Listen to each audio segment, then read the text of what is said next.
2008 में अनिल अंबानी दुनिया के सबसे अमीर लोगों में से एक थे। उनकी नेट वर्थ 42 बिलियन डॉलर्स थी, जो उनके भाई मुकेश अंबानी से भी ज्यादा थी।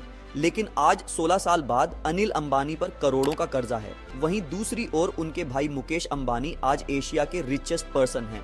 आखिर दोनों भाइयों में इतना फासला क्यों? चलिए आज इन्हीं दोनों भाइयों के कुछ अनसुने किस्सों पर नजर डालते हैं। ये कहानी उनके पिता धीरूभाई अंबानी से शुरू होती है। 1966 में धीरूभाई ने रिलायंस कमर्शियल कॉरपोरेशन का गठन किया, जो बाद में रिलायंस इंडस्ट्रीज बन गई। फरवरी 1986 में एक स्ट्रोक आने से उनका राइट हैंड पैरालाइज्ड हो गया। इसके बाद ही उन्होंने अपने बिजनेस को अपने बेटों मुकेश और अनिल को सौंपना शुरू किया।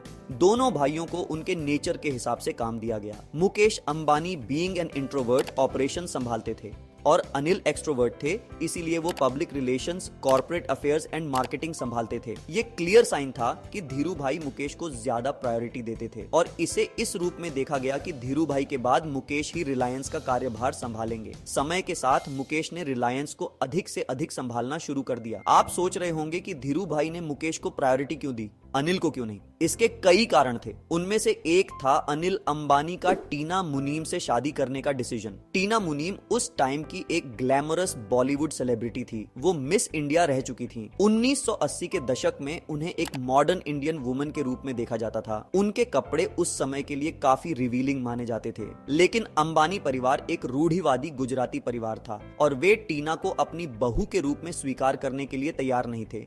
धीरूभाई अंबानी ने इस शादी का विरोध किया और उन्हें अलग करने की पूरी कोशिश की, लेकिन अनिल अपने पिता के विरोध के बावजूद टीना से अलग होने के लिए तैयार नहीं थे। फरवरी 1991 में अनिल और टीना शादी के बंधन में बंधे और टीना मुनीम टीना अंबानी बन गई। दूसरी ओर मुकेश की कहानी पूरी तरह से ऑपोजिट थी।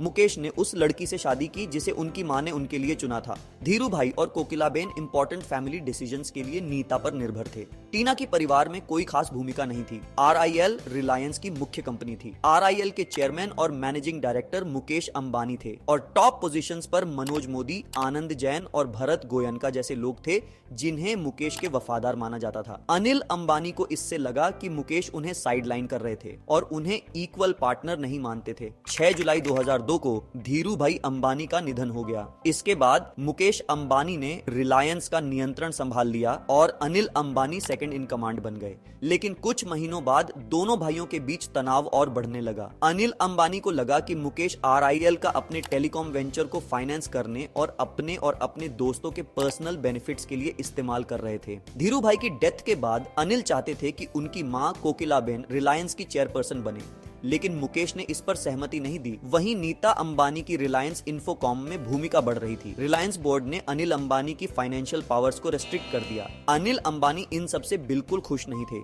दूसरी ओर मुकेश अंबानी का मानना था कि अनिल बिजनेस को लेकर सीरियस नहीं थे और इसका एक कारण था अनिल की समाजवादी पार्टी के साथ बढ़ती नजदीकियां।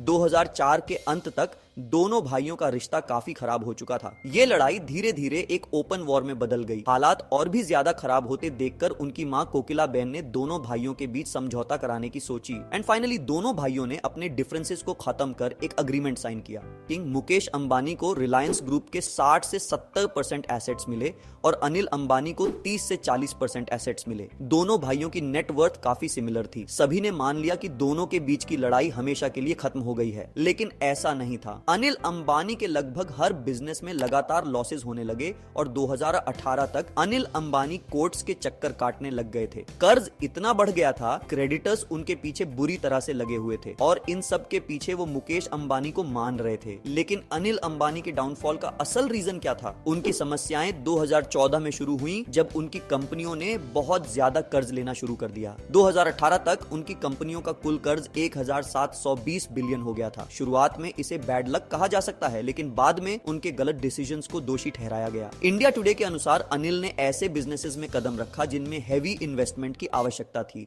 और उनके डिसीजन स्ट्रेटेजी की बजाय उनकी एम्बिशन पर ज्यादा बेस्ड होते थे। अगर आज दोनों भाई एक दूसरे से लड़ने की बजाय साथ मिलकर काम करते तो शायद अनिल अंबानी की ये हालत नहीं होती। लेकिन कहते हैं ना कि पैसा अच्छे से अच्छे रिश्तों में दरार पैदा कर देता है। आपका इस पर क्या कहना है? कमेंट्स करके जरूर बताएं। Thanks for watching. Stay tuned for more videos